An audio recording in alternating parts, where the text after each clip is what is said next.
दयाल श्री श्री ठाकुर, परमाराध्या जगत जननी श्री श्री लक्ष्मी माँ, जुगाचार्य परम पूज्यपाद श्री श्री बड़दा, परम पूज्यपाद श्री श्री आचार्य देवंकर श्री चरण रे मोर कोटि कोटि प्रणाम।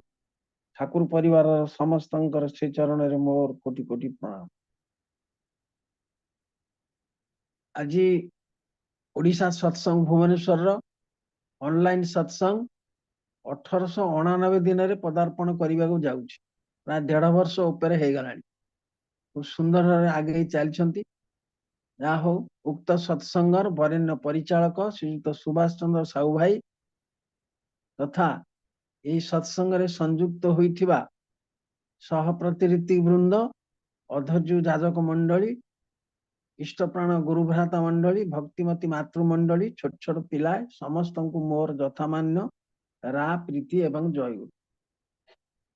सुभाष चंद्र साहू भाई उक्त सत्संग रे संयुक्त होया पाई मते 5-7 दिन तले आग्रह प्रकाश करिथिबारु मु तांकर तथा तांको परिवार समस्तंकर सार्विक मंगल कामना करी संगे संगे निजको मध्य धन्य मन करुछि।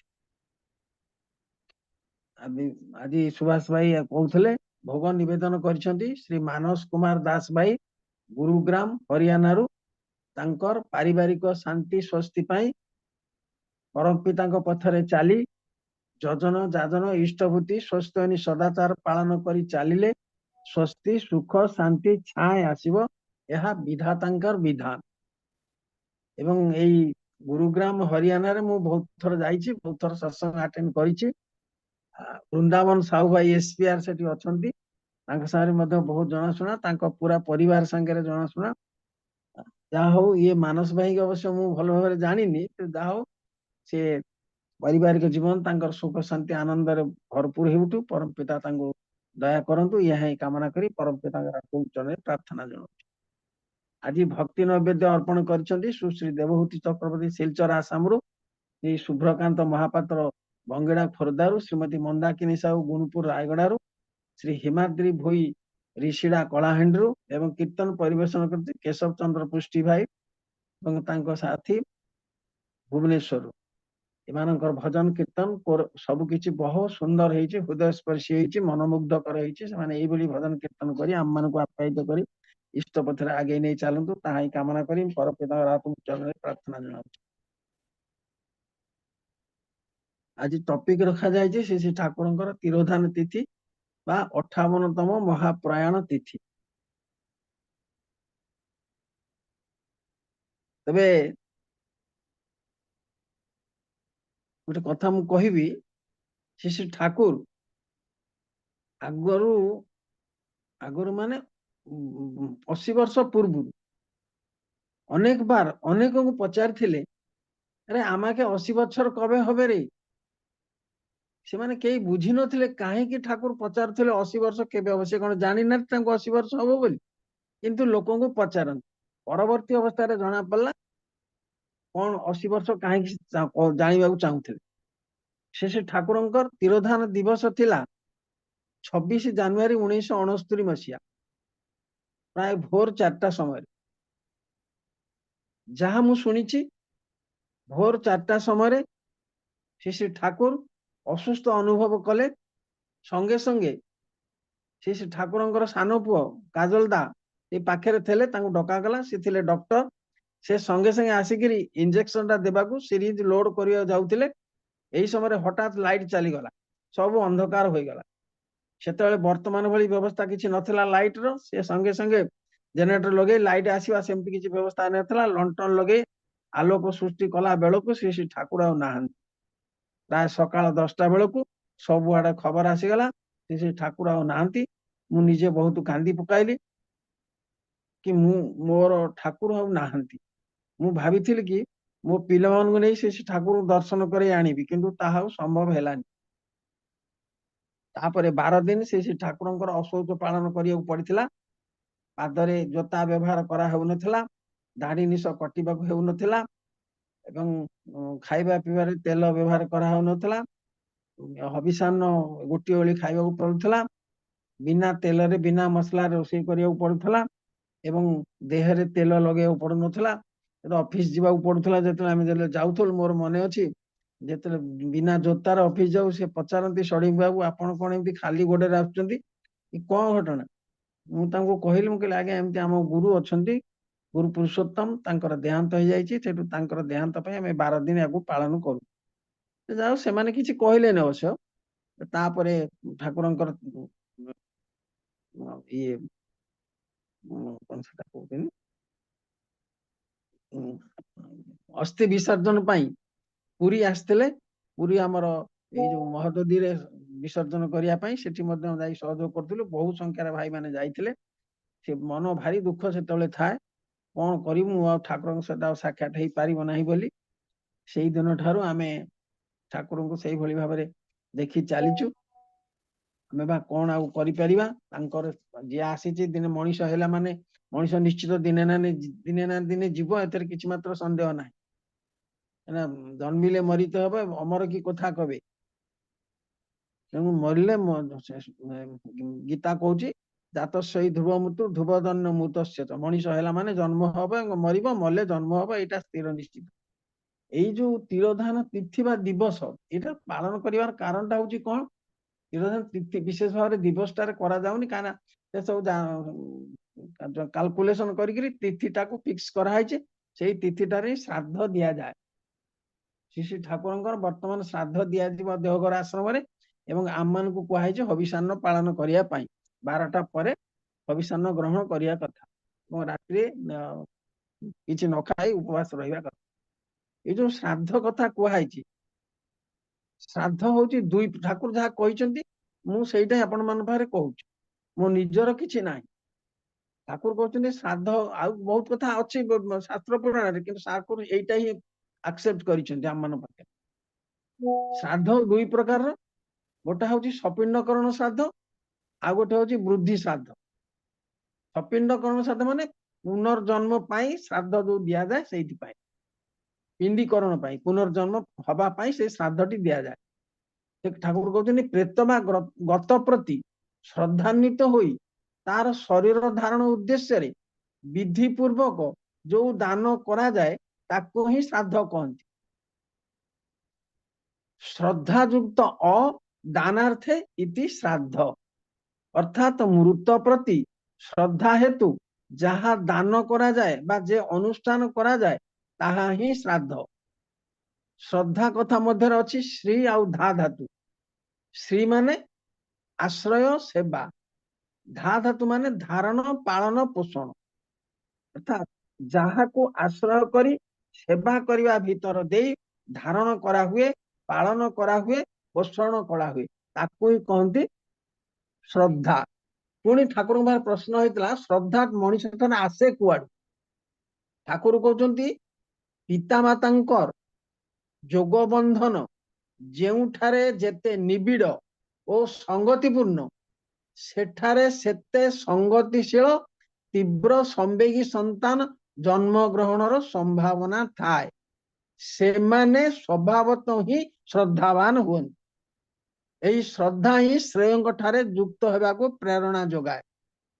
ଶ୍ରେୟଙ୍କ ଠାରେ ଯୁକ୍ତ ନହେଲେ କିନ୍ତୁ ମଣିଷର ନିସ୍ତାର ନାହିଁ।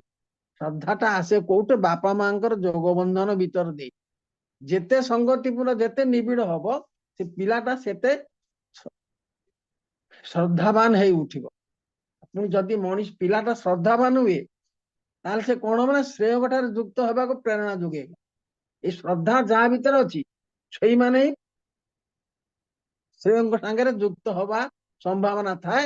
ତାର ଏଥିରୁ ପ୍ରମାଣିତ ହଉଛି ଆମେ ଯୋଉମାନେ ଠାକୁରଙ୍କୁ ଧରିଛେ, ଆମ ମାନଙ୍କ ଭିତରେ କିଛିଟା ଶ୍ରଦ୍ଧା ଅଛି ଏବଂ ଆମ ବାପା ମାଙ୍କର ଯୋଗ ବନ୍ଧନ ସଙ୍ଗତିପୂର୍ଣ୍ଣ ଅଛି। ତା ନହେଲେ ତାଙ୍କୁ ଧରି ହବ ନାହିଁ। ଯୋଉମାନେ ଧରନ୍ତି ନାହିଁ ସେମାନଙ୍କ ପାଖରେ ସେ ଶ୍ରଦ୍ଧାଟା କମ ଥାଏ। ତେଣୁ ଶ୍ରେୟଙ୍କ ଠାରେ ଯୁକ୍ତ ନ ହେବା କିନ୍ତୁ ମଣିଷର ନିସ୍ତାର ନାହିଁ। ଯେତେବେଳେ ପର୍ଯ୍ୟନ୍ତ ତାଙ୍କ ସାଙ୍ଗେ ଶ୍ରେୟ ମାନେ ଶ୍ରେଷ୍ଠ, ଇଷ୍ଟ, ପୃଷ୍ଟ, ଈଶ୍ୱରଙ୍କର ଅବତାର, ଯେତେବେଳେ ଆମେ ତାଙ୍କ ସହିତ ଯୁକ୍ତ ନ ହେଇଛେ ସେତେବେଳେ ପର୍ଯ୍ୟନ୍ତ ଆମେ କେତେବେଳେ ନିସ୍ତାର ଆମକୁ ନାହିଁ। ଆମେ ସଦାବେଳେ ଅସୁବିଧାର ସମ୍ମୁଖୀନ ହଉଥିବା, ଯାହା ଭାଇ ଆଗରୁ କହୁଥିଲେ ସୁହାସ ଭାଇ। ଠାକୁର ଗୋଟେ ବାଣୀଛି ସ୍ୱାମୀ ତେ ସ୍ତ୍ରୀର ନାଇକ ନିଷ୍ଠା, স্ত্রী তে স্বামীর নাইকো টান, এমন্তর চলন যাদের শ্রদ্ধা হরা হয় সন্তান। ସ୍ୱାମୀର ସ୍ତ୍ରୀ ଠାରେ ନିଷ୍ଠା ନାହିଁ, ଏ ସ୍ୱାମୀ ଠାରେ ସ୍ତ୍ରୀର ନିଷ୍ଠା ନାହିଁ, ସ୍ତ୍ରୀ ଠାରେ ସ୍ୱାମୀର ଟାଣ ନାହିଁ। ଉଭୟଙ୍କର ନିଷ୍ଠା ଏବଂ ଲାଗି ଟାଣ ବି ଭଲ ପାଇବା ଲାଗି ରହିବା ଦରକାର। ଏଇଭଳି ଚଳନ ଯୋଉମାନଙ୍କର ଯୋଉଠି ନାହିଁ, ସେଇ ପିଲାଟା ଶ୍ରଦ୍ଧାବାନ ହୁଏ, ଶ୍ରଦ୍ଧା ହରା ହେଇଯାଏ, ଶ୍ରଦ୍ଧା ତା ପାଖରେ ନଥାଏ। ତେବେ ଯାହା ହଉ, ଏଇଟା ହଉଛି ଶ୍ରାଦ୍ଧର କଥା। ଏ ଶ୍ରାଦ୍ଧଟା କାହିଁକି କରିବା, କଣ ପାଇଁ କରାଯିବ? ଠାକୁର କହୁଛନ୍ତି ଯିଏ ଗତ ହୋଇଛନ୍ତି, ସେ ଯଦି କୌଣସି ବୃତ୍ତି ନିମଜ୍ଜିତ ହୋଇ ସେଇପରି ଲୋକରେ ବା ଭୂମିରେ ବୃତ୍ତିବନ୍ଦୀ ହେଇକି ରହିଥାନ୍ତି, ତେବେ ତାଙ୍କର ଯେତେ କାଳ ପର୍ଯ୍ୟନ୍ତ ପିଣ୍ଡୀକରଣ ବା ଶରୀର ଧାରଣ ନ ହେଉଛି, ସେତେ ଦିନ ପର୍ଯ୍ୟନ୍ତ ଆହୁରି ପ୍ରଗତି ପଥରେ ଚାଲିବା ଅସମ୍ଭବ ହେଇ ଉଠେ।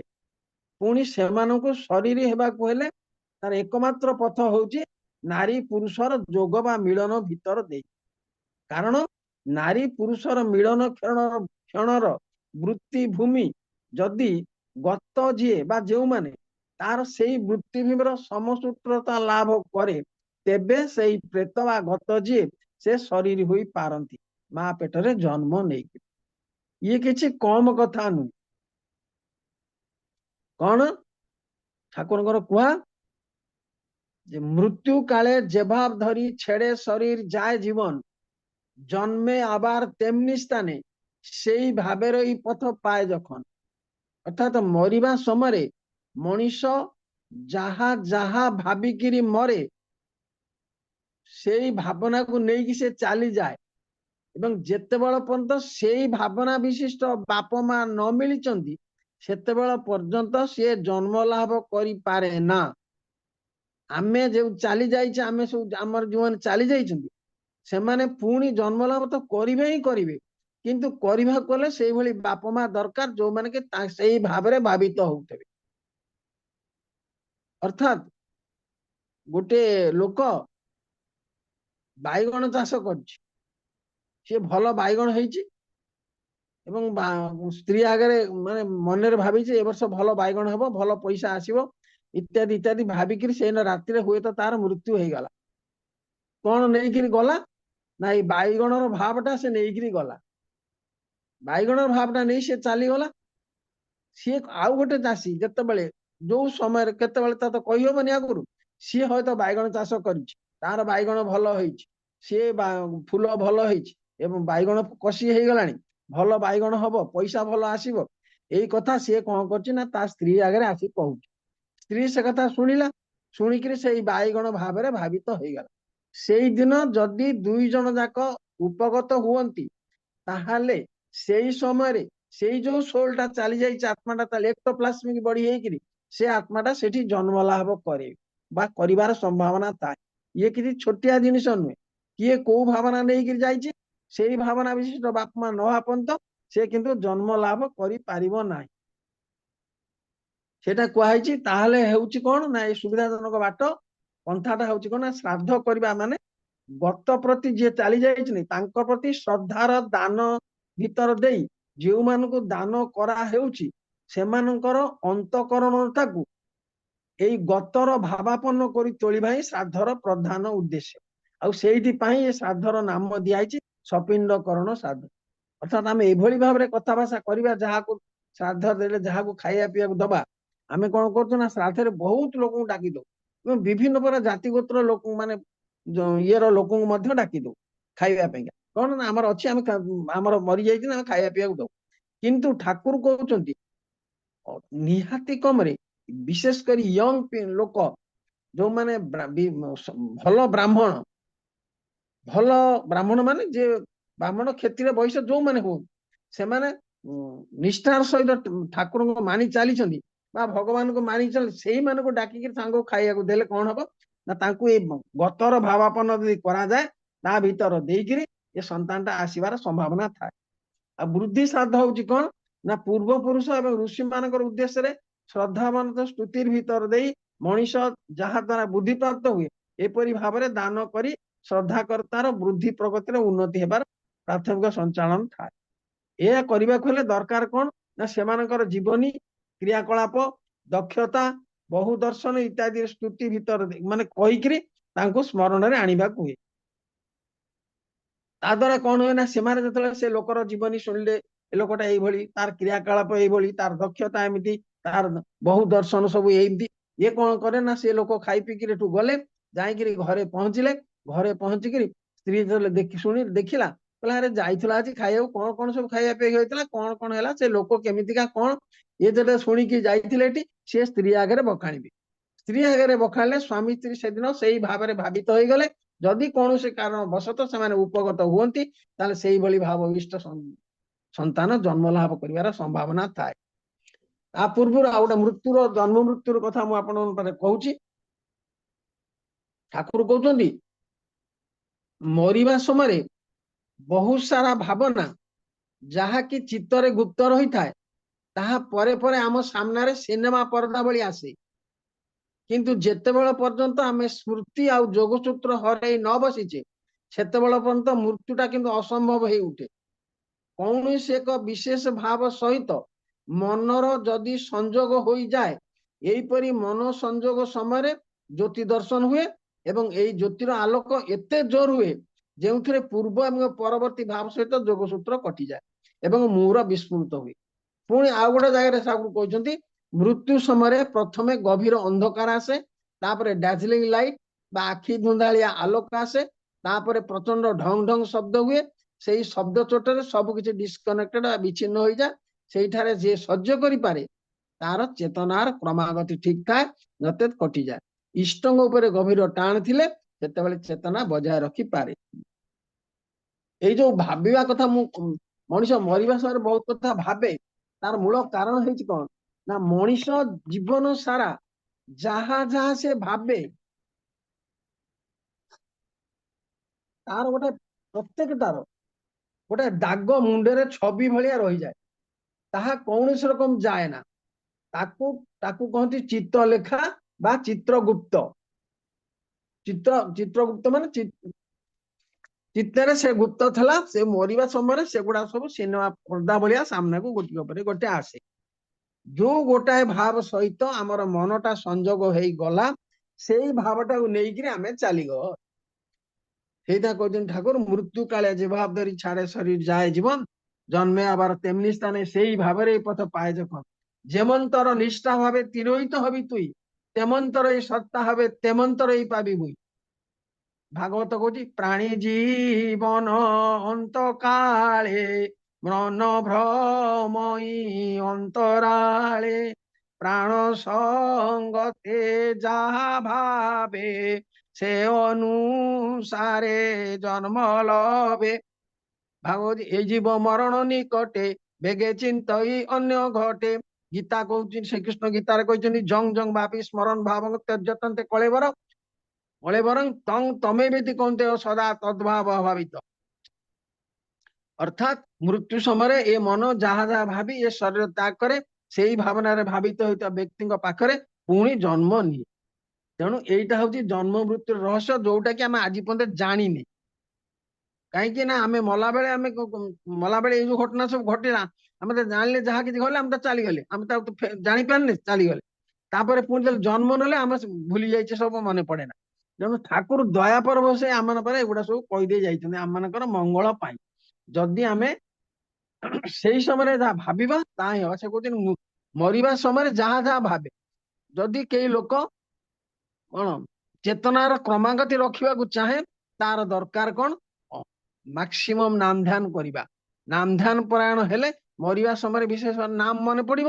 ନାମ ଯେତେବେଳେ ମନେ ପଡିବ, ପରମ ପିତା ଦୟା ପରବଶ ହୋଇ ତାକୁ ଆସି ପୁଲ କରିନେବେ, ଟାଣି ନେବେ। କୁହାଯାଇଛି କଣ, ଗୁରୁ ଭାଇ ମରିଗଲେ, ଜଣେ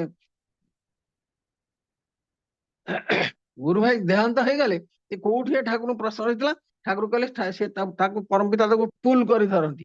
ଆଉ ନାମ ଧ୍ୟାନ କରୁଥିଲେ, ସେ ତାକୁ ଆହୁରି ଜୋରରେ ଟାଣି ନେଇ ଚାଲିଯାଆନ୍ତି। ଲୋକ କହନ୍ତି କଣ ନା ଯେ ଗୋଟେ ଲୋକ କଷ୍ଟ ଭୋଗୁଛି, କହନ୍ତି ଭଗବାନ ତାକୁ ନେଇଯାଆନ୍ତି କି ସେ ଚାଲିଯାଆନ୍ତି ଭଲ ହୁଅନ୍ତା। କିଏ କହନ୍ତି ଭଗବାନ ତାକୁ ନେଇଗଲେ ଖୁବ ଭଲ ହେଲା। ସେମିତି ଭଗବାନ ତାକୁ ନେଇ ଚାଲିଯାଆନ୍ତି। ଆମର ଏଇ ଧାରଣାଟା ଥିଲା, କିନ୍ତୁ ଠାକୁର ଆସିକି ତାକୁ କହିଲେ ଭଗବାନ କାହାରିକି ଧ୍ୱଂସ କରନ୍ତି ନାହିଁ। ମଣିଷର ଧ୍ୱଂସ କରେ କିଏ ନା ମଣିଷର ଅଜ୍ଞ ଚଳନ, ଯାହାର ଅପର ନାମ ହଉଛି ଶୈତାନ। ଆମକୁ ଧ୍ୱଂସ କରେ କିଏ ନା ଆମର ଅଜ୍ଞ ଚଳନ, ଯୋଉ ଚଳନ ଆମେ ଜାଣିନେ, ତାଙ୍କୁ ଧରି ଚାଲିଲେ, ଗୁରୁ ପୁରୁଷୋତ୍ତମକୁ ଧରି ଚାଲିଲେ ଆମର ଅଜ୍ଞତା ଦୂର ହବ। ସେଇଟା ଶ୍ରୀକୃଷ୍ଣ ଗୀତାରେ କହିଛନ୍ତି, ଅବଜାନନ୍ତି ମାଙ୍ଗ ମୁଢା, ମୁଁ ମଣିଷ ରୂପରେ ଆସିଲେ ଅଜ୍ଞାନୀ ମାନେ ମତେ ଜାଣିପାରନ୍ତି ନାହିଁ, ମୋର ଯୋଉ ଭୂତ ମହେଶ୍ୱର ପରମ ଭାବ ତାକୁ ଜାଣିପାରନ୍ତି ନା। ତେଣୁ ଆମେ ସମସ୍ତେ ଅଜ୍ଞାନୀ, ତାଙ୍କୁ ଧରି ଚାଲିଲେ ଆମର ଜ୍ଞାନୋଦୟ ହବ। ତେଣୁ ଏଇ ଜ୍ଞାନ ଯୋଉ ଠାକୁରାଣୀକି ଦେଲେ ଯେ କଣ ନା ଭଗବାନ କାହାକୁ ଧ୍ୱଂସ କରନ୍ତି ନାହିଁ, ଧ୍ୱଂସ କରେ ତାର ଅଜ୍ଞ ଚଳନ। ଆମର ଯୋଉ ପ୍ରବୃତ୍ତିମୁଖୀ ଚଳନ, ସେଇଟା ଆମକୁ ଧ୍ୱଂସ ପଥରେ ବାସ୍ତବ ଭାବରେ ନେଇଯାଏ। ତାପରେ କହୁଛନ୍ତି ମଣିଷ ଯେତେ ପରମ ପିତାଙ୍କ ପଥରେ ଚାଲିବ, ଜ୍ଞାନମୟ ଚେତନା ଓ ପ୍ରୟାସକୁ ଅକ୍ଷୁଣ୍ଣ ରଖି, ସେତେ ତାର ସ୍ୱାସ୍ଥ୍ୟ, ଜୀବନ, ଆୟୁ, ତିନିଟା ଆଗ, ସ୍ୱାସ୍ଥ୍ୟ, ଜୀବନ, ଆୟୁ ବୃଦ୍ଧି ପାଇବ। ପୁଣି କହୁଛନ୍ତି ଯଦି ବୃଦ୍ଧି ନ ପାଇଲେ ମଧ୍ୟ ଅଯଥା କ୍ଷୟ ହବ ନାହିଁ, ସମ୍ଭାବ୍ୟ ଆୟୁର ସେ ପୂର୍ଣ୍ଣ ସୁଯୋଗ ଲାଭ କରିପାରିବ। ପୁଣି କହୁଛନ୍ତି ପ୍ରବଳ ସକ୍ରିୟ ଇଷ୍ଟ ନିଶା ଥିଲେ ଅନେକ ସମୟରେ ଲାଇଫ ପ୍ରୋଲଙ୍ଗଡ ହେଇଯାଏ ବା ଜୀବନ ଦୀର୍ଘାୟିତ ହେଇଯାଏ। ମଣିଷ ପ୍ରବଳ ସକ୍ରିୟ ଇଷ୍ଟ ନିଶା କେତେବେଳେ ଆସିବ? ମୁଁ କୋଉଠି କହିଥିଲି ନା କଣ ମନେ ପଡୁଛି, ଆସେ କିନ୍ତୁ ମୁଁ ଥରେ ସତ୍ସଙ୍ଗରୁ ଫେରୁଛି, ଶୀତ ଦିନ ରାତି, ବାଟରେ ଦେଖିଲି ଗୋଟା କଣ ପଡିଛି, ସେଠୁ ପାଖ ଲାଇଟଟା ଯେତେବେଳେ ପଡିଲା ଦେଖିଲି ଗୋଟା ଲୋକ ଶୋଇଛି, ପ୍ୟାଣ୍ଟଟା ପିନ୍ଧିଛି, ଦେହଟା ଖୋଲା, ମାନେ ଦେହରେ କିଛି ନାହିଁ, ଖୋଲା ଦେହ, ସେ ରାସ୍ତା କଡକୁ ସାଇଡରେ ଶୋଇଛି। ମୁଁ କହିଲି କଣ ଏ ଲୋକଟା ଏତେ ରାତିରେ ଏଠି ଶୋଇଛି କଣ? ସେଠି ଦେଖି ଭାବିଲି ଏ ଲୋକଟା ମଦ ପିଇଛି, ମଦ ପିଇକିରି ଶୋଇଛି। ତେଣୁ ମୋ ମନରେ ଆସିଲା, ଜଣେ ମଦ ପିଇକିରି ଶୋଇଛି, ନିଶା, ସେ ନିଶାରେ ଏମିତି ଶୋଇଛି ଯୋଉଥିରେ ତା ଶୀତଟା ତାକୁ ଜଣା ପଡୁନି। ମଦ ନିଶା ଏତେ ଜୋର ହେଇଛି ଯଦି ଶୀତ ତାକୁ ଜଣା ପଡୁନି। ଠିକ ସେଇଭଳି ଭାବରେ ଆମର ଯଦି ଇଷ୍ଟ ନିଶାଟା ସେଇଭଳି ଜୋର ହୁଏ, ଆମର ପ୍ରବୃତ୍ତି ନିଶାଟା ଜଣା ପଡିବନି। ଆମର ଯୋଉ ପ୍ରବୃତ୍ତି ପଛରେ ଚାଲି ଯୋଉ ଅଜ୍ଞ ଚଳନ, ଏଇଟା ଆମକୁ ଜଣା ପଡିବନି, ଆମେ ସଜାଡି ହେଇଯିବା। ଯାହା ହଉ, ସେଥିରେ ମୁଁ ଠାକୁର ଆଉ ଗୋଟେ ଜାଗାରେ କହିଛନ୍ତି, ହାଉଜର ମ୍ୟାନ ତାଙ୍କର ମା ଥିଲେ, ସେତିକିବେଳେ ସେ ଠାକୁର କହୁଛନ୍ତି ଗୋଟେ ଜଣେ ପ୍ରଶ୍ନ କରିବା, ତାର ଉତ୍ତରରେ କହିଲେ any death is perhaps against the will of God, the will of Satan may be active there, the opposite thing of God is death, God is always life and life. ଯେକୌଣସି ମୃତ୍ୟୁ ହୁଏତ ଭଗବାନଙ୍କର ଇଚ୍ଛା ବିରୁଦ୍ଧରେ, ହୁଏତ ଶୈତାନର ଇଚ୍ଛା ସେଠାରେ ସକ୍ରିୟ, ଈଶ୍ୱରଙ୍କର ବିପରୀତ ଜିନିଷ ହଉଛି ମୃତ୍ୟୁ। ଈଶ୍ୱର ସଦାବେଳେ ଜୀବନ ଏବଂ ଆଲୋକ। ଈଶ୍ୱର କେତେବେଳେ ଚାହାନ୍ତି ନାହିଁ କାହାର ମୃତ୍ୟୁ, ସେ ଚାହାନ୍ତି ସେ ବହୁତ ଦିନ ଧରି ବଞ୍ଚି ରହୁ, କିନ୍ତୁ ବିଧିର ବିଧାନ, ତା କର୍ମ ଅନୁସାରେ ତାକୁ ଯିବାକୁ ହିଁ ପଡିବ। ସେଇ ସମୟରେ ହାଉଜର ମ୍ୟାନ ତାଙ୍କ ମା ଥିଲେ, ସିଏ କଣ କହୁଛନ୍ତି ସାଙ୍ଗେ ସାଙ୍ଗେ ଆରମ୍ଭ କରିଦେଲେ, ଆଇ ଡୋଣ୍ଟ ବିଲିଭ ଇଟ, ମୁଁ ଏ କଥାକୁ ବିଶ୍ୱାସ କରେ ନା। ସେ ଠାକୁର କହୁଛନ୍ତି আমি এ কথা অত্যন্ত দৃঢ়তার সঙ্গে বিশ্বাস করি, I believe it with every cell of my being, আমি আমার সত্তার, ମୁଁ ମୋର ସତ୍ତାର ପ୍ରତିଟି କୋଷ ଦେଇ ବିଶ୍ୱାସ କରେ। କଣଟା ବିଶ୍ୱାସ କରେ? ବିଶ୍ୱାସ କରେ କଣ ନା ଭଗବାନ କାହାକୁ ନିଅନ୍ତି ନାହିଁ, ମଣିଷ ତାର ଅଜ୍ଞ ଚଳନରୁ ସେ ଯାଏ। এইটা ହିଁ ଠାକୁର ଆମ ପାଖରେ ଖୋଲି ଦେଇ ଚାଲିଗଲେ। ତେଣୁ ଆମେ ସେଇଭଳି ଭାବରେ ଚଳିବା, ତାହେଲେ ଯାଇକି ହବ। ପୁଣି ଠାକୁର କହୁଛନ୍ତି, ଆମେ କହୁଛୁ ଯେତେବେଳେ ମରିଯାଏ ତାର ଆତ୍ମାର ସଦ୍ଗତି ହଉ ବା ଈଶ୍ୱରଙ୍କ ପାଖକୁ ଚାଲି ଭଗବାନ ପାଖରେ ତାର ସ୍ଥାନ ପାଉ, କିନ୍ତୁ ବାସ୍ତବରେ ତା ହୁଏ ନା। ଠାକୁର କଣ କହିଛନ୍ତି? ଠାକୁର କହୁଛନ୍ତି ଏହା ନିଶ୍ଚିତ ଯେ ଆପୁରୟମାଣ ଇଷ୍ଟଙ୍କ ପ୍ରତି ଯଦି କାହାର ପ୍ରକୃତ ଟାଣ ହୁଏ ଏବଂ ତାହେଲେ ସେ ଯଦି ବିଗତ ହୁଏ, ତେବେ ସେ ମହାନ ଜୀବନ ଲାଭ କରିବ ହିଁ କରିବ।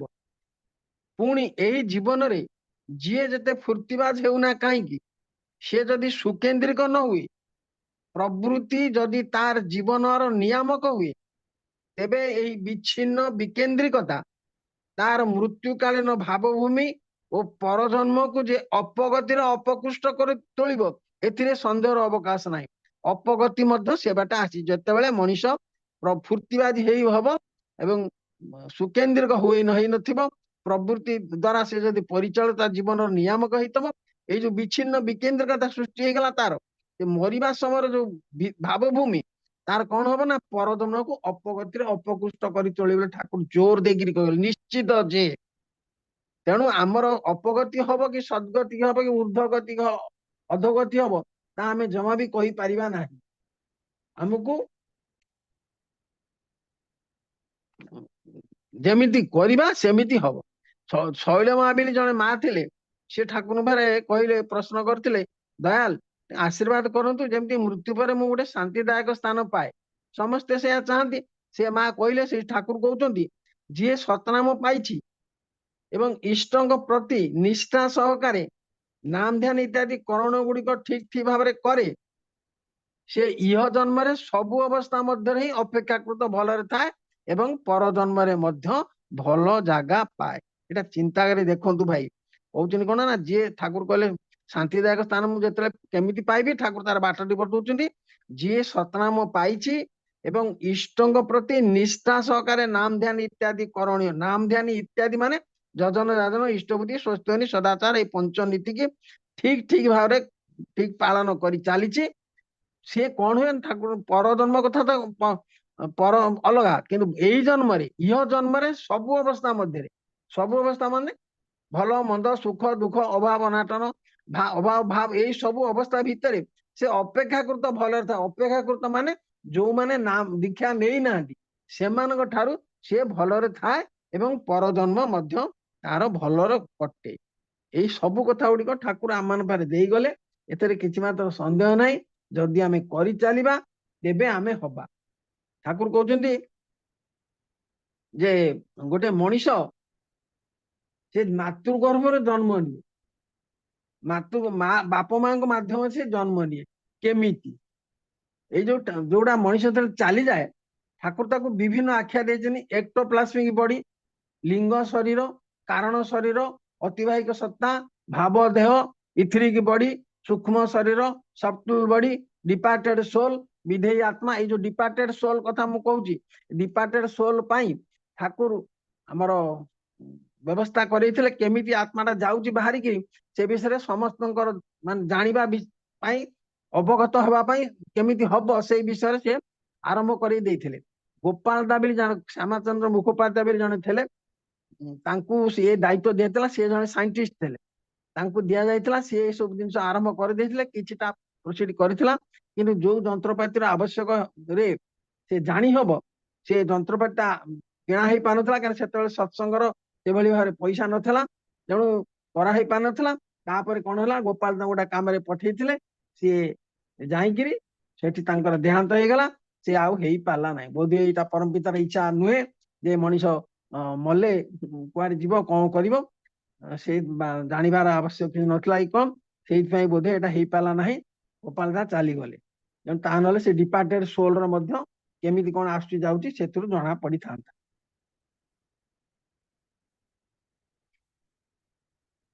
ଠାକୁରଙ୍କୁ ଯୋଉମାନେ ଧରି ଚାଲେ, ଠାକୁର କହୁଛନ୍ତି ଯୋଉମାନେ ସତ୍ସଙ୍ଗୀ, ସେ ଯଦି ମରିଲେ କଣ ହବ ନା, ଉଚ୍ଚତର ଜନ୍ମ ପାଏ ଏବଂ ସେ ନାମ ଟାମ ଯଦି କରେ ତାକୁ ସେ ପୁଲ କରନ୍ତି ବା ଟାଣି ନିଅନ୍ତି।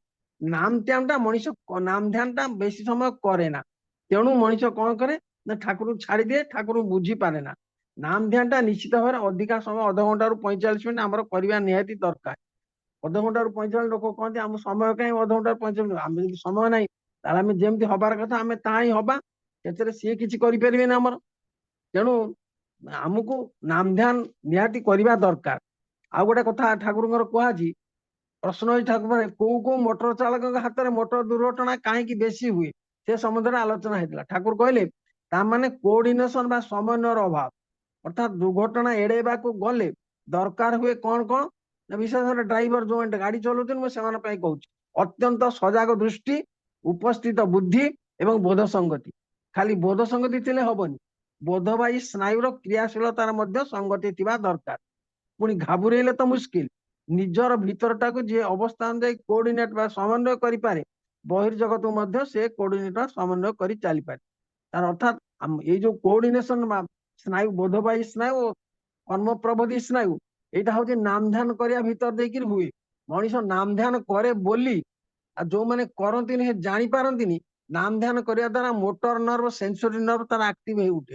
ତାହେଲେ କଣ ହବ ନା, ତାର କର୍ମ କରିବାର ଶକ୍ତିଟା ତାର ବଢେ, ବୃଦ୍ଧି ପାଇଯାଏ। ସେ କର୍ମ କରିବାର କେତେବେଳେ ଅବହେଳା କରିବ। ବର୍ତ୍ତମାନ ଯୋଉ ଆସିଛି ଆମର ଡିପି ୱାର୍କ, ଡିପି ୱାର୍କ ପାଇଁ ଲୋକ ବାହାରୁନାହାନ୍ତି, କାହିଁକି ନା ତାର ମୋଟର ନର୍ଭ କାମ କରୁନି ବା ସେନ୍ସୋରୀ ନର୍ଭ ମଧ୍ୟ କାମ କରୁନି। ନାମ ଧ୍ୟାନ କଲେ କଣ ହବ, ସେନ୍ସୋରୀ ନର୍ଭ ବୋଧ ପ୍ରବାହୀ ସ୍ନାୟୁ ଏବଂ କର୍ମ ପ୍ରବାହୀ ସ୍ନାୟୁ ଦିଟାକ ଆକ୍ଟିଭ ହେଇ ଉଠନ୍ତି। ଆଉ ଦିଟାକୁ ସକ୍ରିୟ କରିବାକୁ ହେଲେ ଦରକାର ପଡେ ଇଷ୍ଟବୁଦ୍ଧି। ଇଷ୍ଟବୁଦ୍ଧି କଣ କରେ ନା ଏ ଦିଟାକୁ କୋଅର୍ଡିନେଟ କରାଏ। କୋଅର୍ଡିନେଟ କଣ ନା ମୁଁ ଗୋଟେ ଜିନିଷ ଭାବୁଛି କରୁନି, କାହିଁକି କରୁନି ତାର କାରଣ ହଉଛି ମୋର ଜନ୍ମଗତ ଗୋଳମାଳ ଅଛି ବୋଲି, ମୋର ମୁଧୁ ମାନେ ମୁଁ ଅଳସୁଆ। କେମିତି ଗୋଟେ ଗୋଟେ ଜାଗାରେ ଦେଖା ଯାଇଛି, ଜଣେ ଭାଇ କି କୁହାଗଲା ସତ୍ସଙ୍ଗରେ, ଭାଇ ଆପଣ କୀର୍ତ୍ତନ କରନ୍ତୁ। ସେ କୀର୍ତ୍ତନ କରିବାକୁ ଗଲା ବେଳକୁ ସେ ଆଡକୁ ସାଡକୁ ସାଡକୁ ଆଡକୁ ଚାହୁଁଥିବେ, ବସିକିରି ଏପଟ ସେପଟ ବୁଲଉଥିବେ, କୋଉଠି ସେଠୁ ତାପରେ କୁବୁଜି ଖୋଜୁଥିବେ, କୋଉଠି ଖୋଳ କିଏ ବଜଉଛି କି ନାଇଁ ଦେଖୁଥିବେ, ସେ ଆକୁ କହୁଥିବେ ତାକୁ କହୁଥିବେ, କୁନ୍ଥେଇ କାନ୍ଥେଇ ହେଇକି ଉଠୁଥିବେ। ତାମାନେ ତାଙ୍କର ସେଠି ମୋଟର ନର୍ଭ ଟା କାମ କରେନି। ମୋଟର ନର୍ଭ କାମ ନ କରିବାର ବା ସେନ୍ସୋରୀ ନର୍ଭ କାମ ନ କରିବା ପଛରେ ତାର ଜନ୍ମଗତର ଗୋଳମାଳ ସବୁ ରହିଛି, ସେଗୁଡା ପଛରେ କେତେବେଳେ ମୁଁ କହିପାରିବି, ଏବେ ସେଟା କହୁନି। ତେଣୁ ଏଇ ଜିନିଷଟା ଦୂର ହବାକୁ ହେଲେ ଦରକାର କଣ, ପ୍ରବଳ ନାମ ଧ୍ୟାନ।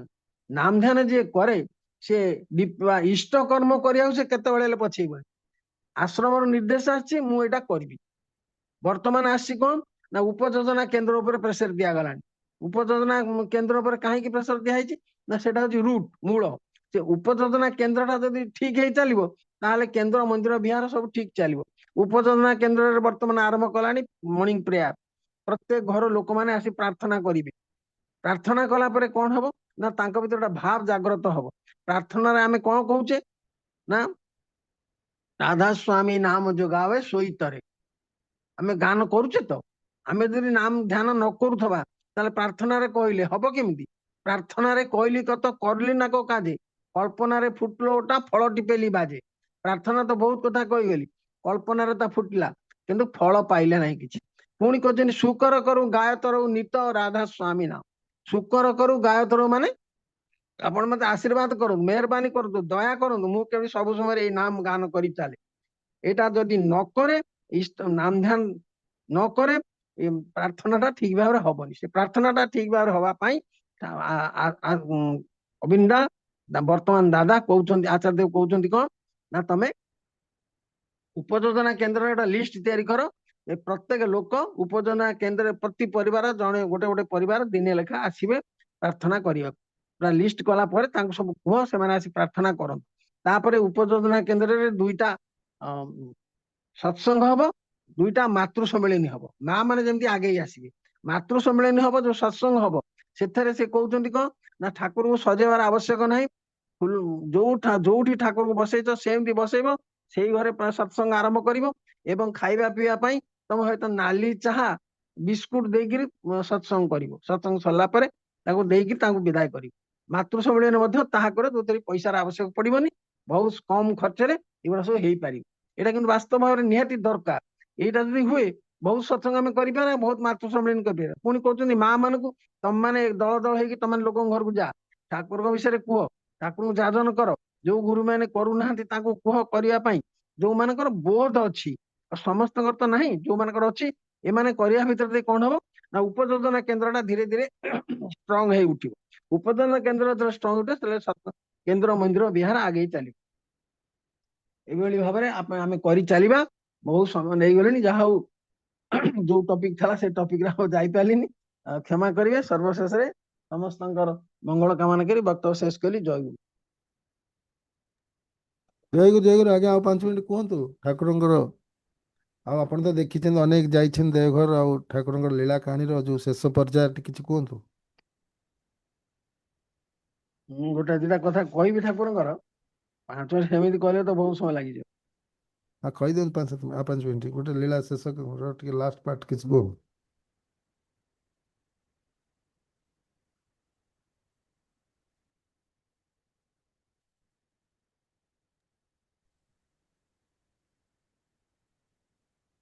ଦାଦା କୁହନ୍ତୁ।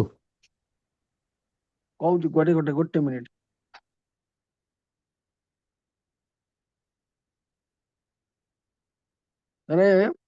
ଈଶ୍ୱରଙ୍କୁ ପାଇବା ପାଇଁ ମଣିଷ କେତେ କଠିନ ସାଧନା, କେତେ ଜପ ତପ ନାମ ଧ୍ୟାନ ଦାନ ଧ୍ୟାନ ତୀର୍ଥ ଦର୍ଶନ ଆଦି ସବୁ କରେ।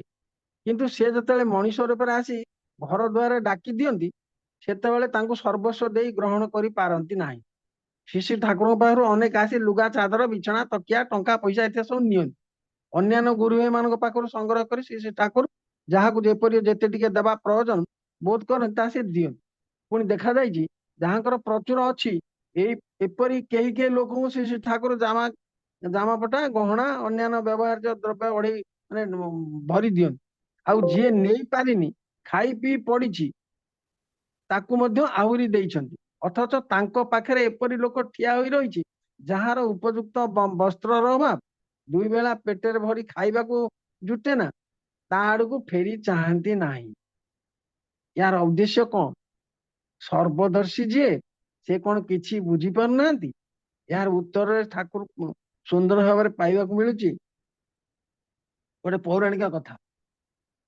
ଶ୍ରୀହରି ନାରଦଙ୍କୁ ନେଇ ଛଦ୍ମବେଶରେ ବିଶ୍ୱ ଭ୍ରମଣରେ ବାହାରିଛନ୍ତି। ଗୋଟେ ବିରାଟ ଧନୀ ଲୋକର ପ୍ରସାଦରେ ଯାଇ ସେମାନେ ଉପସ୍ଥିତ ହେଲେ, କିନ୍ତୁ ଦରୁଆନ ସେମାନଙ୍କୁ ଭିତରେ ପଶିବାକୁ ନ ଦେଇ ତଡ଼ିଦେଲା। ଚାଲି ଆସିବା ସମୟରେ ଶ୍ରୀହରି ସେଇ ଧନୀ ଲୋକଙ୍କୁ ଆଶୀର୍ବାଦ କଲେ, ତୁମର ଧନ ସମ୍ପତ୍ତି ଆହୁରି ବଢୁ। ତାପରେ ସେମାନେ ଗଲେ ଜଣେ ଦରିଦ୍ର ବ୍ରାହ୍ମଣ ଘରକୁ। ସଂସାରରେ ବ୍ରାହ୍ମଣ ଗୋଟେ ଗାଈ ଛଡା ଆଉ କେହି ନାହିଁ ବା କିଛି ବି ନାହିଁ। ବ୍ରାହ୍ମଣ ଏଇ ଗାଈର କ୍ଷୀରରେ 2 ଜଣ ଅତିଥିଙ୍କର ଯଥାସାଧ୍ୟ ଯତ୍ନ କରି ପରିଚର୍ୟା କଲେ। ସେଠାରୁ ଫେରି ଆସିବା ସମୟରେ ଶ୍ରୀହରି ବ୍ରାହ୍ମଣଙ୍କୁ ଆଶୀର୍ବାଦ କଲେ, ତୋ ଗାଈଟା ମରିଯାଉ। ନାରଦ ଏଇବାର ଅଧୈର୍ଯ୍ୟ ହେଇକି ପଚାରିଲେ, ପ୍ରଭୁ ଇଏ ତୁମର କି ବିଚାର? ଯିଏ ତମକୁ ତଡ଼ିଦେଲା ତାକୁ ଆହୁରି ଧନ ବୁଦ୍ଧି ପାଇଁ ଆଶୀର୍ବାଦ କଲେ, ଆଉ ଯିଏ ଦରିଦ୍ର ବ୍ରାହ୍ମଣ ତାର ଯଥା ସର୍ବସ୍ୱ ଦେଇ ତାର ସେବା କଲା, ତାର ଶେଷ ସମ୍ବଳ ଟିକକ ଏଇ ଯୋଉ ଗାଈ ତାକୁ ମଧ୍ୟ ନେଇଯିବାକୁ କହିଲେ। ଶ୍ରୀହରି କହୁଛନ୍ତି ହସିକିରି, ନାରଦ ଏ ଧନୀର ଏବେ ସୁଦ୍ଧା ଭୋଗ ଶେଷ ହୋଇନି। ଯେତେଟା ଭୋଗ ସୁଖ ତାର ପ୍ରାପ୍ୟ ଅଛି ତାହା ଯେପରି ଶୀଘ୍ର ଶୀଘ୍ର ଚାଲିଯାଏ, ସେଥିପାଇଁ ଏ କଥା କହିଲି। କାରଣ ଭୋଗ ଶେଷ ନହେଲେ ସେ ତ ମତେ ପାଇବ ନାହିଁ। ଆଉ ବ୍ରାହ୍ମଣ ଅନେକ ଆଗେଇ ଆସିଛି, କିନ୍ତୁ ବର୍ତ୍ତମାନ ତାକୁ ପଛକୁ ଟାଣୁଛି କିଏ? ତାର ଏଇ ଗାଈ। ସେଇଥିପାଇଁ ସେ ପୁରାପୁରି 16 ଅଣା ମୋ ଆଡକୁ ମନ ଦେଇ ପାରୁନି। ଗାଈଟା ଯଦି ନ ରହିବ ତାହେଲେ ତାର ଆଉ ଜାଗତୀୟ କୌଣସି ବନ୍ଧନ ରହିବ ନାହିଁ। ସେତେବେଳେ ସେ ସହଜରେ ହିଁ ମତେ ପାଇବ। ଈଶ୍ୱରଙ୍କ ବିଚାର ଏଇପରି ହୁଏ। ଏଇ ଯୁଗର ଠାକୁର ଅନୁକୂଳ ମଧ୍ୟ ମଣିଷକୁ ତାଙ୍କର ଦେବା ବା ନ ଦେବା କାରଣ ବ୍ୟାଖ୍ୟା ପ୍ରସଙ୍ଗ ଦିନେ କହିଥିଲେ, আমি তোকে দি আমার উপর যা আমি তাকে দি যার উপর আমার উপর যার টান কম, আর যার অন্তরে আমি আছি তাকে কিছু দেবার দরকার হয় না। পরম পিতার দয়ায় তার অভাব থাকে না। কারণ ଯାହାଙ୍କୁ ପାଇଲେ ଆଉ ପାଇବାର କିଛି ବାକି ନଥାଏ, ସେ ତ ତାଙ୍କୁ ପାଇଛି। ତେଣୁ ଆମର ଏଇଟା ହିଁ ହଉଛି। ଏରକମ ଛୋଟ ଛୋଟ ଅଜସ୍ର ଘଟଣା ଠାକୁର ଜୀବନରେ ଘଟିଛି। ଦୀର୍ଘ 81 ବର୍ଷ ଭିତରେ ଥରେ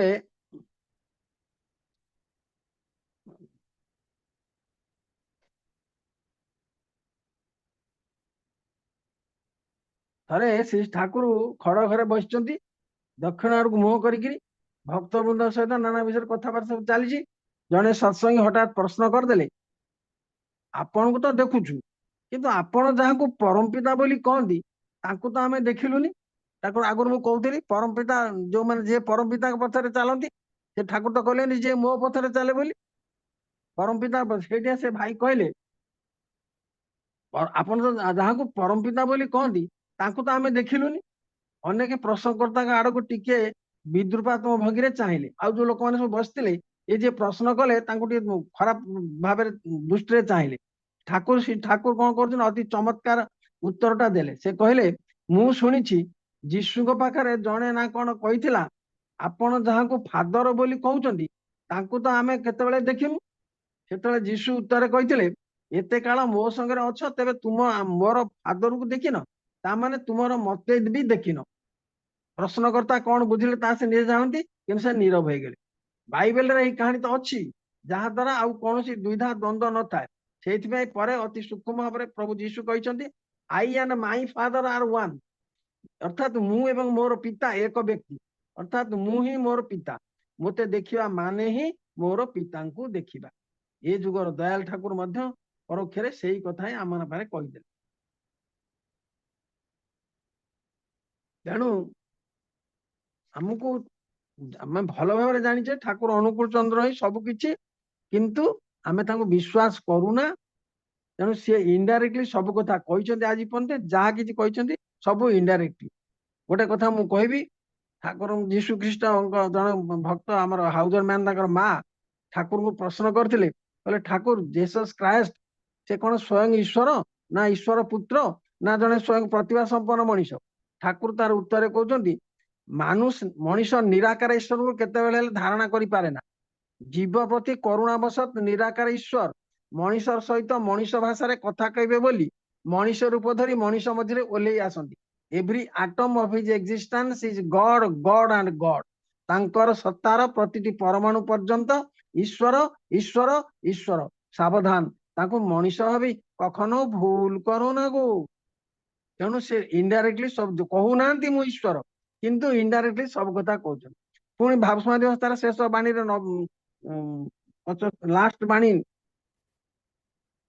19 मसीहा ना ना 19 मसीहा लास्ट बाणी रे कहते ना रे तखन आलोर उद्भव হয় নাই अंधकार ছিল না সৌর জগতের সৃষ্টি হয় নাই তিনি একা ছিলেন ইচ্ছা হলো সৃষ্টি করতে সবকিছু সৃষ্টি হলো তিনি ছিলেন আর আমি ছিলাম আমি তিনি আমি তিনি আমি তিনি সেই ভাবসমাধି অবস্থাରେ ଖୋଲିକିରି କହିଦେଇ ଗଲେ ଆଉ ଗୋଟେ ଜାଗାରେ ଆମର ପୁରୀର କଥା ମୁଁ କହିଛି କଣ ମୁଁ ମନେ ପଡୁନି ପୁରୀ ଯେତେବେଳେ ଆସିଥିଲେ ସମୁଦ୍ର ଫଟୋ ଉଠେଇବାକୁ କୁହାଗଲା ସେ ମନା କରୁଥିଲେ ତ ବାଧ୍ୟ କରାଗଲା ସେଠୁ ସମୁଦ୍ର ଫଟୋ ଉଠେଇଲେ ପ୍ରଥମ ଫଟୋ ଉଠିଲା ଠାକୁରଙ୍କର ଆଖି ଦେଖାଗଲାନି ପୁଣି ରିକ୍ୱେଷ୍ଟ କରିବାରୁ ଦ୍ୱିତୀୟ ଆଖି ଏ ଦ୍ୱିତୀୟ ଫଟୋ ଆଉ ଥରେ ଉଠାଗଲା ଉଠେଇ ସାରିଲା ପରେ ସେ ଫଟୋ ବାହାର କରି କପିଟା ଦେଲେ ଦେଖେଇଲେ ସେତେବେଳେ ଠାକୁର ତାକୁ ଦେଖିକିରି କହୁଛନ୍ତି ଏଇଟା ପରମ ପିତାର ପ୍ରକୃତ ପ୍ରତିକୃତି হয়েছে ঠাকুর কହୁଛନ୍ତି এটা পরম পিতার প্রকৃত প্রতিকৃতি হয়েছে মানে ফটোটি তো পরম পিতাଙ୍କର প্রকৃত প্রতিকৃতি মানে সেটা নিজেই পরম পিতা এইথুରୁ ପ୍ରମାଣିତ କରିଦେଲେ ମୁଁ ହିଁ ପରମ ପିତା କିନ୍ତୁ ସେ ନିଜେ ଡାଇରେକ୍ଟ କୋଉଠି କଥା କହନ୍ତି ନାହିଁ କାହାକୁ ସବୁ ସିଏ କେବଳ ଯେ ନୁହେଁ ଶ୍ରୀକୃଷ୍ଣ ରାମଚନ୍ଦ୍ର ଯେତେବେଳେ ଆସିଛନ୍ତି ସେମାନେ କେତେବେଳେ ହେଲେ ଡାଇରେକ୍ଟ କହିନାହାନ୍ତି ଆମେ ଭଗବାନ ମହାପୁରୁ ଇତ୍ୟାଦି ସେ ସବୁବେଳେ କହିଛନ୍ତି ସେ ରାମଚନ୍ଦ୍ର କହିଛନ୍ତି ଆତ୍ମନଙ୍ଗ ମନୁଷ୍ୟ ମାନେ ରାମ ଦଶରଥ ଆତ୍ମଜ ମୁଁ ମଣିଷ ମୋ ନାଁ ରାମ ମୁଁ ଦଶରଥଙ୍କ ଶ୍ରୀକୃଷ୍ଣ କେବଳ ଏତିକି କହିଥିଲେ ଅବଜାନାନ୍ତେ ମାଙ୍ଗ ମୁଢା ମାନୁଷ ତନୁ ମାଷ୍ଟର ମଣିଷ ରୂପରେ ଆସେ ବୋଲି ଅଜ୍ଞାନୀ ମାନେ ମଧ୍ୟ ଜାଣିପାରନ୍ତି ନାହିଁ ମୋର ଯୋଉ ଭୂତ ମହେଶ୍ୱର ପରମ ଭାବ ସେ ଆଜି ମଣିଷ ସେରେ ଆସୁଛନ୍ତି ତେଣୁ ତାଙ୍କୁ ଲୋକ ଧରି ଚାଲିବାକୁ ରାଜି ହଉନାହାନ୍ତି ବହୁ ଦେବଦେବୀ ପୂଜା କରୁଛନ୍ତି ସେ ଦେବଦେବୀ ପୂଜା କଲେ ଶ୍ରୀକୃଷ୍ଣ ସେତେବେଳେ ଗୀତାରେ କାହିଁକି ଏକଥା କହିଥିଲେ ଯେହପେ ଅନ୍ୟ ଦେବତା ଭକ୍ତା ଯଦନ୍ତି ଶ୍ରଦ୍ଧାରେ ତା ତେପେ ମାମେବ କୌନ୍ତେ ଯଦନ୍ତି ଅବିଧି ପୂର୍ବକ ଯୋଉମାନେ ଅନ୍ୟାନ୍ୟ ଦେବତା ମାନଙ୍କୁ ପୂଜା କରନ୍ତି ସେମାନେ ମୋତେ ହିଁ ପୂଜା କରନ୍ତି କିନ୍ତୁ ଅବିଧି ପୂର୍ବକ କରନ୍ତି ଅହଙ୍ଗି ସର୍ବଯଜ୍ଞାନ ଭକ୍ତା ଚ ପ୍ରଭୁରେ ବେଚ ନ ତୁ ମାମ ବି ଜାଣନ୍ତି ତତ୍ତ୍ୱନ ଅତଃ ଚ୍ୟବନ୍ତି କଣ ଏକଥା କାହିଁ କହିଥିଲେ ସେତେବେଳେ ଦ୍ୱାପର ଯୁଗରେ ତ କହିଥିଲେ ସେତେବେଳେ ମଧ୍ୟ ଲୋକ ଦେବଦେବୀ ପୂଜା କରୁଥିଲେ କିନ୍ତୁ ଶ୍ରୀକୃଷ୍ଣ ଭଗବାନ ମଣିଷ ରୂପରେ ଆସିଥିଲେ ବୋଲି ତାଙ୍କୁ ସ୍ୱୀକାର କରୁନଥିଲେ ସେଇଥିପାଇଁ କହିଲେ ମୁଁ ମଣିଷ ରୂପରେ ଆସେ ବୋଲି ଅଜ୍ଞାନୀ ମାନେ ମତେ ଜାଣିପାରନ୍ତିନି ଆଜି ସେଇ ମଣିଷ ରୂପରେ ଠାକୁର ଅନୁକୂଳ ଚନ୍ଦ୍ର ଆସିଛନ୍ତି ଲୋକମାନେ ତାଙ୍କୁ ବିଶ୍ୱାସ କରୁନାହାନ୍ତି ଯୋଉମାନେ ତାଙ୍କ ପଛରେ ଚାଲିଛନ୍ତି ଏଇ ଯୋଉ ଶ୍ରଦ୍ଧାବାନ ଯୋଉମାନେ ସେଇମାନେ ତାଙ୍କୁ ଧରିକିରି ଚାଲୁଛନ୍ତି ସେଇମାନଙ୍କ ମଧ୍ୟରେ ସେ ନିଜେ ପ୍ରକଟ ହୋଇ ଉଠୁଛନ୍ତି ମୁଁ ସ୍ୱୟଂ ଭଗବାନ ତେଣୁ ଆମେ ଆସନ୍ତୁ ତାଙ୍କୁ ଧରି ଚାଲିବା ତାଙ୍କ ପଛରେ ଚାଲିବା ଯେତେ ଦେବଦେବୀ ପୂଜା କରନ୍ତୁ ମନା ନାହିଁ କିନ୍ତୁ ଠାକୁର ଯୋଉ କଥା କହିଛନ୍ତି ଗୁରୁ ପୁରୁଷୋତ୍ତମ ରୂପେ ଆସିକିରି ସେ କହିଲେ ଈଶ୍ୱର କିନ୍ତୁ ଦେବତା ନୁହନ୍ତି ଦେବତାଙ୍କର ଐଶୀ ମୂର୍ଚ୍ଛନା ଈଶ୍ୱର ଦେବତା କିନ୍ତୁ ଈଶ୍ୱର ନୁହନ୍ତି ଈଶ୍ୱରଙ୍କ ଐଶୀ ମୂର୍ଚ୍ଛନା ଭିତରେ ଦେବତାଙ୍କର ଆବିର୍ଭାବ ହେଇଥାଏ ବିଶେଷ ବିଶେଷ ଗୁଣ ନେଇ ବହୁ ଦେବତା ଥାଇପାରନ୍ତି କିନ୍ତୁ ଈଶ୍ୱର ଏକ ଅଦ୍ୱିତୀୟ ଅମୃତ ସତ୍ତା ସବିଶେଷ ହୋଇ ମଧ୍ୟ ନିର୍ବିଶେଷ ତେଣୁ ସେ ଈଶ୍ୱର ମଣିଷ ରୂପରେ ହିଁ ଆସନ୍ତି ପ୍ରତି ଯୁଗରେ ଆମେ ସେଇଟା ମଣିଷର ଆମେ ବୁଝିପାରୁନା ଦେବତା ମାନେ ଈଶ୍ୱରଙ୍କର ଐଶୀ ମୂର୍ଚ୍ଛନା ଭିତରେ ଦେଇକି ଆବିର୍ଭାବ ହେଇଛନ୍ତି ଯାହା ହଉ ଆମେ ଯିଏ ଧରୁଛନ୍ତି ଧରି ଚାଲନ୍ତୁ ମନା ନାହିଁ କିନ୍ତୁ ଗୁରୁ ପୁରୁଷୋତ୍ତମ ଧରି ଚାଲନ୍ତୁ ଆମମାନଙ୍କ ସବୁ ଦିଗରୁ ଆମେ ରକ୍ଷା ପାଇବା ସୁଖ ଶାନ୍ତି ଆନନ୍ଦର ଅଧିକାରୀ ହବା ଗ୍ରହ ଦୋଷ ଖଣ୍ଡନ ହବ କର୍ମ ଫଳ ଲାଘବ ହବ ଏଥିରେ କିଛି ମାତ୍ର ସନ୍ଦେହ ନାହିଁ ଭାଇ ମୁଁ 58 ବର୍ଷ କି 59 ବର୍ଷ ହେଲା ଠାକୁର ଧରି ଚାଲିଛି ମୁଁ ଯାହା ବୁଝିଛି ସେଇଟା ଆପଣଙ୍କ ପାଖରେ କହିଲି ସର୍ବଶେଷରେ ମତେ କ୍ଷମା କରିବେ ଜୟ ଗୁରୁ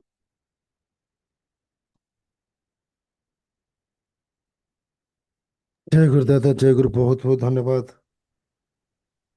श्रीजुक्त जितेंद्रनाथ षडंग दादा एसपीआर सत्संग केंद्र सालेपुर कटक इतनी सुंदर भाव आज जहाँ विषय वस्तु थिला श्री श्री ठाकुर तिरोधान तिथि आज हूँ श्री श्री ठाकुर 58तम महाप्रयाण तिथि से उपरे सुंदर आलोचना करिसेंती अनेक कथा कहिसेंती वास्तव में से केमती परिपालन करथिले ठाकुरंकर ଯାହା ଯାହା କରଣୀୟ ସେ ତାଙ୍କର ନିଜକୁ ଭାବିଥିଲେ ସେ ମୋର ଜୀବନର ମୁଖ୍ୟ, ସେ ମୋର ଗୁରୁ, ସେ ମୋର ଇଷ୍ଟ, ଯାହା ପାଇଁ ଖାଲି ପାଦରେ ସେ ଅଫିସକି ଯାଇଥିଲେ। ତାଙ୍କର ଅନ୍ତ୍ୟେଷ୍ଟିକ୍ରିୟା ଶରୀର ନ ସରିଲା ପର୍ଯ୍ୟନ୍ତ ସେ ସବୁ ବିଧି ବିଧାନ ମାନି ଚାଲିଥିଲେ। ତାଙ୍କର ପରିବାର ବ୍ୟକ୍ତି ଯେଭଳି ମାନିଥିଲେ ସେ ମଧ୍ୟ ସେଭଳି ମାନିଥିଲେ। ଏଭଳି ମାନିବା ଲୋକ ବହୁତ କମ୍ ଥାନ୍ତି, ଯାହାଙ୍କ ଭିତରେ ଭକ୍ତି, ବିଶ୍ୱାସ, ନିଷ୍ଠା ଥାଏ। ସେ ମୋର ଈଶ୍ୱର, ସେ ମୋର ପରମେଶ୍ୱର, ତାଙ୍କ ଭିତରେ ଏସବୁ ଦେଖାଯାଏ। ଆଉ ତାଙ୍କର କଥା ତ ଅନେକ କଥା କହିଛନ୍ତି। ମୁଁ ପରିଶେଷରେ ଏତିକି କହେ, ଶ୍ରୀ ଠାକୁର ଅନୁକୂଳ ଚନ୍ଦ୍ରଙ୍କ ତିରୋଧାନ ତିଥି କେବଳ ଏକ ଶୋକର ଦିନ ନୁହେଁ, ଏହା ଭକ୍ତମାନଙ୍କ ପାଇଁ ଗଭୀର ଆତ୍ମଚିନ୍ତନ, ଆତ୍ମଶୁଦ୍ଧି ଓ ଜୀବନ ପୁନଃନିର୍ମାଣର ଏକ ପବିତ୍ର ଅବସର। ଠାକୁରଙ୍କ ଶାରୀରିକ ଅନୁପସ୍ଥିତି ସତ୍ତ୍ୱେ ତାଙ୍କର ଦିବ୍ୟ ଚେତନା, ଆଦର୍ଶ ଓ ଶିକ୍ଷା ଆଜି ମଧ୍ୟ ଲକ୍ଷ ଲକ୍ଷ ମନୁଷ୍ୟଙ୍କ ହୃଦୟରେ ସଜୀବ ଭାବେ ବସବାସ କରୁଛି। ତିରୋଧାନ ତିଥି ଆମକୁ ଏହି ସତ୍ୟ ଶିଖାଏ ଯେ ମହାପୁରୁଷମାନେ କେବେ ମୃତ୍ୟୁବରଣ କରନ୍ତି ନାହିଁ। ସେମାନେ ତାଙ୍କର କର୍ମ, ବାଣୀ ଓ ଆଦର୍ଶ ମାଧ୍ୟମରେ ସଦାକାଳ ଜୀବିତ ରହନ୍ତି। ଠାକୁର ଅନୁକୂଳ ଚନ୍ଦ୍ର ମନୁଷ୍ୟକୁ ମନୁଷ୍ୟ ଭାବେ ଗଢ଼ି ତୋଳିବାର ଯେ ମହାନ ଦର୍ଶନ ଦେଇ ଯାଇଛନ୍ତି, ତାହା ଆଜିର ଅଶାନ୍ତ, ମୂଲ୍ୟବୋଧହୀନ ସମାଜ ପାଇଁ ଅତ୍ୟନ୍ତ ପ୍ରାସଙ୍ଗିକ। ସତ୍ୟନିଷ୍ଠା, ଶିଷ୍ଟାଚାର, ଦାୟିତ୍ୱବୋଧ, ଶ୍ରମପ୍ରେମ ଓ ଗୁରୁଭକ୍ତି, ଏହିସବୁ ଗୁଣ ତାଙ୍କ ଶିକ୍ଷାର ମୂଳ ଆଧାର। ତିରୋଧାନ ତିଥିରେ ଏହି ଗୁଣଗୁଡ଼ିକୁ ନିଜ ଜୀବନରେ ଆଚରଣ କରିବା ପାଇଁ ସଂକଳ୍ପ ନେବା ହିଁ ତାଙ୍କ ପ୍ରତି ସତ୍ୟ ସ୍ମୃତି ସ୍ଥାପନ। ଏହି ପବିତ୍ର ଦିନରେ ଆମେମାନେ ସମୂହ ପ୍ରାର୍ଥନା, ସତ୍ସଙ୍ଗ, ଗୀତ ଗାୟନ ଓ ସେବା କାର୍ଯ୍ୟ ମାଧ୍ୟମରେ ଠାକୁରଙ୍କ ସନ୍ଦେଶକୁ ଜୀବନ୍ତ କରନ୍ତି। ଏହା ଆମକୁ ମନେ ପକାଏ ଯେ ଧର୍ମ କେବଳ ଆଚାର ନୁହେଁ, ଧର୍ମ ହେଉଛି ଜୀବନ ଜୀବନ୍ତ କରିବାର ଏକ ଶୁଦ୍ଧ ପଥ। ସେହିପରି ଠାକୁର ଅନୁକୂଳ ଚନ୍ଦ୍ରଙ୍କ ତିରୋଧାନ ତିଥି ଆମ ପାଇଁ ଶୋକର ନୁହେଁ ବରଂ ଆଲୋକର ଉତ୍ସ। ତାଙ୍କ ଆଦର୍ଶକୁ ଜୀବନରେ ପ୍ରୟୋଗ କରି ଏକ ଶ୍ରେଷ୍ଠ ମନୁଷ୍ୟ ହେବା, ଏହା ହିଁ ଏହି ପବିତ୍ର ଦିନର ସାର୍ଥକତା। ସୁନ୍ଦର ଭାବରେ ଦାଦା ଆଜି ଆଲୋଚନା କରି ସମସ୍ତ ଭକ୍ତମଣ୍ଡଳୀକୁ ଆନନ୍ଦିତ କରିଛନ୍ତି। ସମସ୍ତ ମନ ଭିତରେ ଆଜି ଭକ୍ତିଭାବ ସୃଷ୍ଟି କରିଛନ୍ତି। ତାଙ୍କ ପ୍ରତି ଶ୍ରଦ୍ଧା, ବିଶ୍ୱାସ, ନିର୍ଭରତା, ଆନୁଗତ୍ୟ ସୃଷ୍ଟି କରିଛନ୍ତି।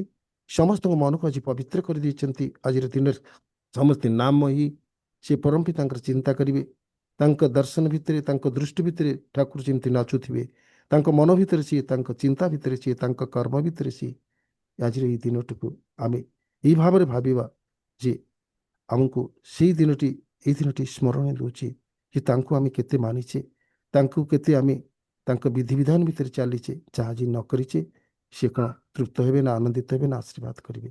ଆମକୁ ଚେତନା ଦେଇଛନ୍ତି, ଆମକୁ ପ୍ରେରଣା ଦେଇଛନ୍ତି, ଉତ୍ସାହିତ କରିଛନ୍ତି। ତାଙ୍କର ସେଇ ସୁନ୍ଦର ଆଲୋଚନା ମାଧ୍ୟମରେ ଆମକୁ ସଜାଗ କରିଦେଇଛନ୍ତି ସେଇ ଇଷ୍ଟ ପଥରେ ଯିବା ପାଇଁ, ଇଷ୍ଟଙ୍କୁ ନେଇଯିବା ପାଇଁ।